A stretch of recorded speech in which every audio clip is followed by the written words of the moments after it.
જય સચ્ચિદાનંદ. શું બે શ્લોકો બોલવાથી કોઈ વિદ્વાન કહેવાય? કદાચ માન લો મને આવડે છે એવું હું પ્રદર્શન કરી પ્રભાવ પાડતો હોઉં તો શું હું વિદ્વાન કહેવાઉં? એવું નથી. આ તો એક નંબરનો મૂર્ખ કહેવાય. બસ મને આવડે છે, પેલાને નથી આવડતું, હું વિદ્વાન છું. તો બની શકે જે મને આવડે છે એ તમને નથી આવડતું, તમને આવડે છે એ મને નથી આવડતું. તો એનું પ્રદર્શન કરીને બીજાને પ્રભાવિત કરીએ તો એ તો મૂર્ખતા છે. માન લો ડૉક્ટર રોગનું નિદાન ન કરી શકે તો એ ડૉક્ટર શા કામનો? ભલે ગમે એટલું ડૉક્ટરી લાઈનનું ભણ્યો હોય પણ રોગનું નિદાન કરતા ના આવડે તો ડૉક્ટર શા કામનો? આ હું નથી કહેતો, પણ કબીર એમ કહે છે, વૈદ્ય વેદના કછુએ ન જાણે, કહો વૈદ્ય કૈસે કહાવે, જડી કछु ઔરા દર્દ કछु ઔરા, કહો રોગ કૈસે જાવે, જગત મેં ગુરુ બિના કોણ જગાવે. સમર્થ ગુરુ અને સમર્થ ડૉક્ટર શરીરના રોગ મટાડી શકે છે, જ્યારે ગુરુ ભવ રોગ મટાડે છે. એટલે ભવ રોગ વૈદ્યમ. સદગુરુ એ ભવ રોગના વૈદ્ય છે. તો ભવ એટલે સંસાર. સંસારની અંદર તમને મને રોગ શું થયો છે એ નથી ડૉક્ટરને ખબર કે નથી દર્દીને ખબર. ખુદ દર્દી જાણતો નથી કે મને રોગ હું થયો, દવાખાને જાય. માન લો ભેંસ બીમાર પડી હોય તો એ દવાખાને જાય, એને ખબર જ નથી કે હું બીમાર છું. વધી એને માન લો કે ખબર શરીરમાં પીડા થતી હોય તો ખાવાનું બંધ કરીને પડી રહે ભેંસ. એમ અત્યારે આ પ્રજા ભેંસ જેવી છે, એને ખુદને ખબર જ નથી કે મને રોગ શું થયો છે. અને સામે આ જે ગુરુ બનીને બેસી ગયા છે એને ખબર નથી કે હું શું નિદાન કરવા માટે આ ડૉક્ટર બન્યો છું. તો સદગુરુ જે છે ને એ ભવરોગના વૈદ્ય છે. ભવરોગ એટલે સંસાર રૂપી આ ભવસાગરમાં જે લોકો જન્મ મૃત્યુ જરા વ્યાધિ દુઃખ દોષાનું દર્શનમ, જન્મ મૃત્યુ જરા અને વ્યાધિ, આ 4 પ્રકારના લોકો જે દુઃખી થાય છે એને માર્ગ બતાવવાની ખુદ ડૉક્ટર એટલે કે જે સંન્યાસી છે, જે ગુરુ તરીકે પોતે ધર્માચાર્ય તરીકે મોટા ઠેકેદાર ધર્મના બન્યા છે, એને આ લાગુ પડે છે. તો સાંભળો, આ જે ધર્મના ઠેકેદારો જે પોતાને મહામંડલેશ્વર કહે છે કે હું મહાન મોટો મંડલેશ્વર છું, અને આવા લોકોની વચ્ચે પોતાને એમ માનતા હોય કે સ્વયં ધીરા પંડિત મન્ય માના દંદ્રમ્ય માણા પર્યંતિ મૂઢા. આ હું નથી કહેતો, ઉપનિષદ કહે છે. જે વ્યક્તિ પોતાને જાતે ધર્મમાં મોટો વિદ્વાન સાબિત કરવાની કોશિશ કરે એ દંદ્રમ્ય માણા, એ ખોટા દંભી પર્યંતિ મૂઢા, એ મહાભયંકર મૂઢ કીધેલા છે. જો ઉપનિષદ એને મૂઢ કહેતા હોય ને એને આપણે મંડલેશ્વર બની અને એને ગુરુ તરીકે સ્વીકારતા હોઈએ તો એ બધા ભેંસ જેવી પ્રજા છે. કેમ કે આ સંસારમાં ગુરુને ઓળખવાની એનામાં અક્કલ નથી. પણ છતાંય આ બધા ભેગા થઈને જ્યારે એવું સાબિત કરે આપણી સામે કે અમે ગુરુ અને અમારા શિષ્યો અને અમારો ધર્મ ને આ અમારો સંપ્રદાય, આ અમારો વાડો, તો આ બધા એને ભયંકર એક જે રોગ કહેવાય ને આપણને સંક્રમિત થતો રોગ, એમ સંક્રમિત થતો રોગ આ બધાને કેન્સર જેવો રોગ થયો છે જે પતન અને વિનાશનું કારણ બને છે. તો એ કયો રોગ છે કહું? અહંકારથી ગ્રસિત ધર્માચાર્ય એ પોતે સંક્રમિત રોગથી પીડિત છે. એની અંદર બદલાની ભાવના છે કે હું કોઈથી અપમાનિત થયો છું તો એને હું અપમાન કરવા માટે એની ભાષામાં જ એને હું જવાબ આપવા. હવે પોતાના અહંકારને પોષવા માટે એ તમારા બધાનો ઉપયોગ કરી અને સામે બીજા કોઈ જે એની સામે એને બદનામ કરવામાં અર્થાત એનું અપમાન કરવામાં સફળ થયેલો વ્યક્તિ, એમાં એનું મન લક્ષિત બને અને જ્યારે એ અંદર ખાને એવા પીડિત અહંકારથી જ્યારે એ ધર્માચાર્ય તરીકે પોતાની વિદ્વત્તાનો દુરુપયોગ કરતો દેખાય. અને આવું સંસારમાં થયું છે, થાય છે, અને લોકો ભેંસની જેમ બેવકૂફ બન્યા છે અને બને છે. આજે આ જે વર્તમાન સ્થિતિમાં સમગ્ર વિશ્વની અંદર જો અહંકારનો ભયંકર કીડો, સંક્રમિત રોગ જો ના થયો હોય, એ તમે હું સમજી શકીએ છીએ, જાણી શકીએ છીએ, છતાં પણ સામે સંક્રમિત રોગથી પીડિત પ્રજા પણ આ મારા ગુરુ અને થઈ જાય એની હારે શરૂ ન કરવાનું કામ કરે છે.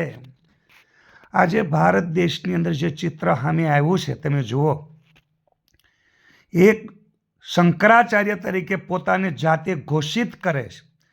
હકીકતમાં શાસ્ત્રીય નિયમ પ્રમાણે એ શંકરાચાર્ય છે જ નહીં.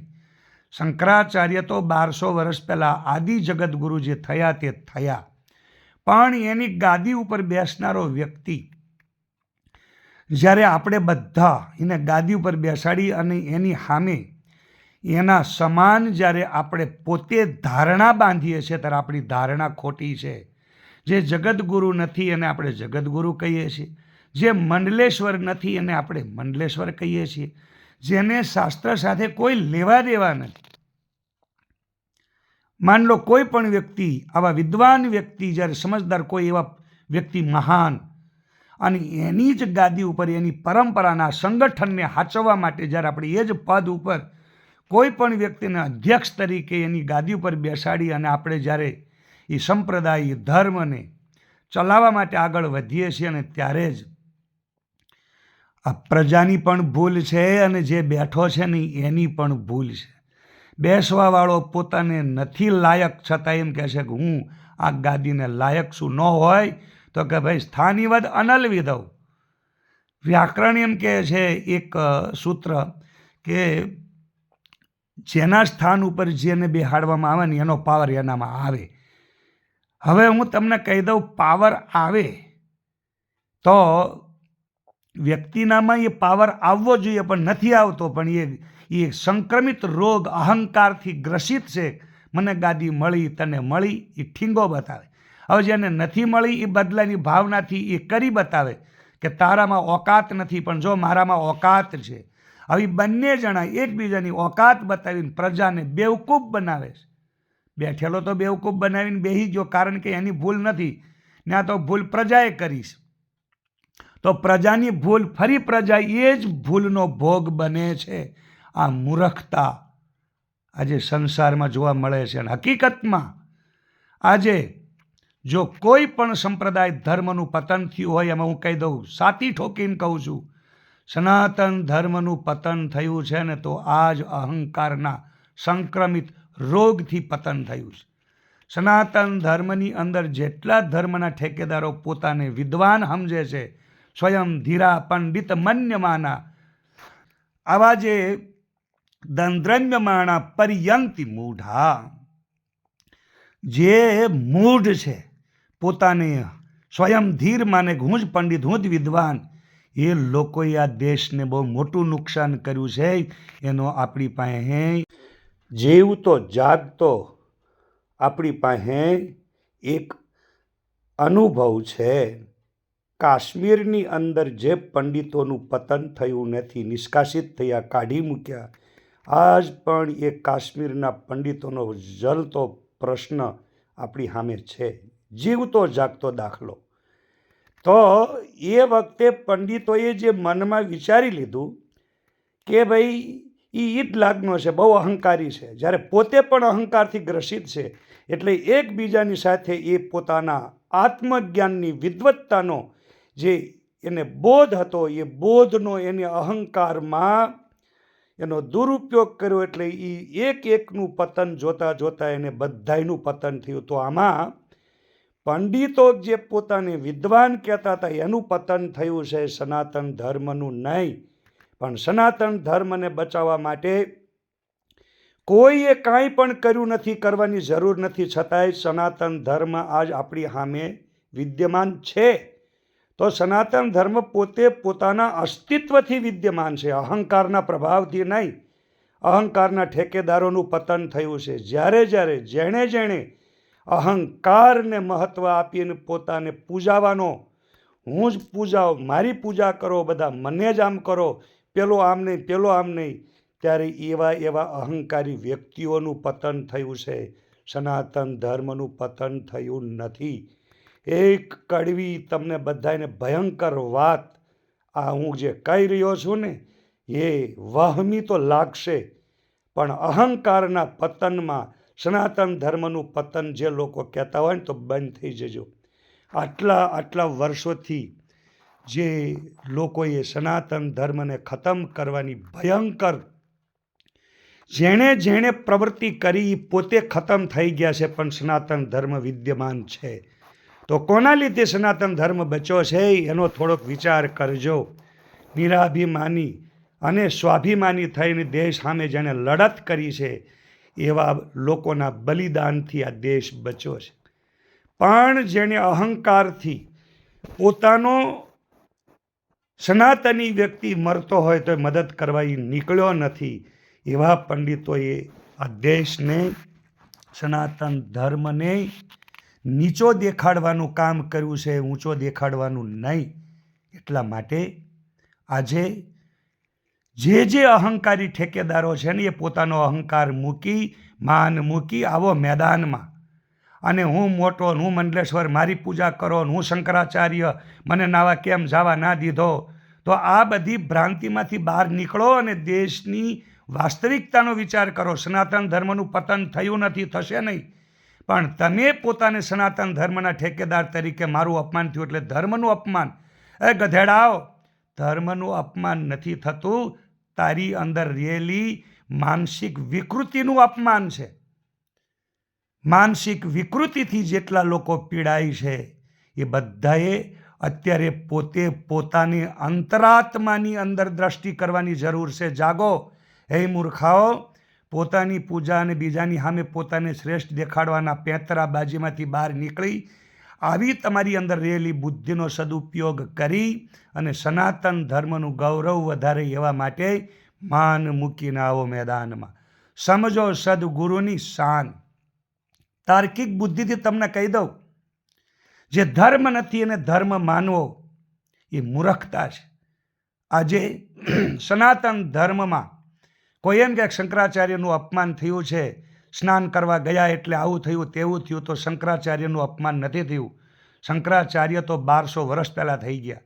પણ તમે મેં આપણે એ સ્થાન ઉપર બેસી અને એવા વ્યક્તિઓને જે એને લાયક નથી અને એવો લાયક માની અને આપણે એની સામે કારણ વગરના કોઈ એવા મૂર્ખ વ્યક્તિ માટે આપણે મરીએ છીએ.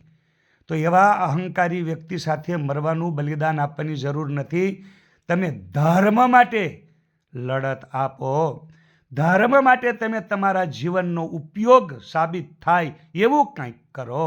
કોઈ આવો વ્યક્તિ તમારો ઉપયોગ કરે, તમને મને ગુમરાહ કરે, પોતાના અહંકારને, પોતાના સ્વાભિમાનને અર્થાત પોતાની વાસ્તવિક વાસનાને વાસનાથી પીડાતા વ્યક્તિને એની અંદર રહેલા અહંકારની જે વાસના છે એને સપોર્ટ કરીએ છીએ, સનાતન ધર્મને નહીં. સનાતન ધર્મને જો સપોર્ટ કરવાની ભાવના હોય ને તો માન મૂકીને આવો મેદાનમાં. સ્નાન કરવું છે તો સ્નાન કરીને આવતું રહેવાની જરૂર હતી, પણ નથી. એ મંડલેશ્વરોને બધાને તકલીફ આ જ છે. કોઈ સાધુ સંતની વચ્ચે કે મને અહીં ન બેહાડ્યો ને મને અહીંયા ના કર્યું ને મારું આવું અપમાન થયું, એટલે ભાઈ તારું અપમાન થયું તો થયું, એ અહંકારને મૂકી દે. જે વ્યક્તિ અહંકારના ઠેકેદારો બની અને સનાતન ધર્મની ઓઠો લઈને પબ્લિકને જે બેવકૂફ બનાવી રહ્યા છે, એ બેવકૂફ બનાવનારા તમામ ઠેકેદારોને ખરેખર એક એક લાફો મારીને બેહાડી દો. એક વ્યક્તિને બેહાડી દેવાથી હજારો લોકોનું કલ્યાણ થશે, કારણ એક મૂર્ખ વ્યક્તિ હજારોને મૂર્ખ બનાવે છે. એટલા માટે સનાતન ધર્મની રક્ષા કરવી હોય તો એને ખાલી એટલું જ કહી દો કે અહંકારને કઈ રીતે અમે સાથ આપીએ. જે શાસ્ત્ર સનાતન ધર્મ એમ કહે છે કે હું દેહ નથી, હું શરીર નથી, શરીર મારું નથી, શરીરના આધારે હું નથી. તો હવે શરીર મંડલેશ્વર બન્યું છે, શરીર અપમાનિત થયું છે, તો શરીરના અપમાનથી તમારું અપમાન નથી. પણ સ્વાભિમાનની દ્રષ્ટિએ જ્યારે જોવા જાઓ તો સમગ્ર વિશ્વની અંદર આપણા બધાનું એક જ લક્ષ્ય હોવું જોઈએ કે દેશ, રાષ્ટ્ર અને સમગ્ર વિશ્વની અંદર આત્મકલ્યાણનો માર્ગ કેવલ સમર્થ ગુરુ આપી શકે છે. જગતગુરુ શંકરાચાર્યની અંદર જે એક યોગ્યતા હતી, એવી યોગ્યતા તમે હું એ સ્થાન ઉપર કોઈ પણને બિહાડી દઈએ ને તો એની એ પ્રતિભા એનામાં આવતી નથી. અને આવી ભ્રાંતિમાંથી બહાર નીકળો તો જ નવી ક્રાંતિ કરી શકશો. નકર તમે મેં આપણે બધાએ સંપ્રદાયની અંદર આ ભ્રાંતિ ભયંકર રૂપ લઈને આપણી સામે આવી છે. અને આજે વાડા વળી અને એકબીજાના અંદર આજે સનાતનીઓ જે સાંપ્રદાયિકતામાં આટલા બધા બાંધે છે, એ બધાને ધર્માચાર્યો જેટલા લોકો આવું પોતાનું ઠૂંઠું લઈને ફરે છે, એ ઠૂંઠા લઈને ફરનારા લોકોને એવું સમજો કે તમને મને એ ઊંઠા ભણાવે છે અને કારણ વગરના શાસ્ત્રના પૂઠા ફેરવી તમને મને બેવકૂફ બનાવી રહ્યા છે. તો આવા લોકોથી સાવધાન. બસ ખરેખર હવે સમજવાની જરૂર છે. અહંકારથી પીડિત લોકો એને લાયક નથી, છતાંય આપણે એને એવા ભ્રાંતિમાં નાખ્યા અને એ લોકો એવા અહંકારથી તમને મને કે તમે મને બેહાડ્યો, તમે મને બેહાડ્યો, તમે મને બેહાડ્યો, આવો આપણો ઉપયોગ કરી રહ્યા છે. એટલે આપણે કોઈને મંડલેશ્વર બનાવાય નહીં અને કોઈને ગાદીએ બેહાડવાય નહીં. જય સચ્ચિદાનંદ.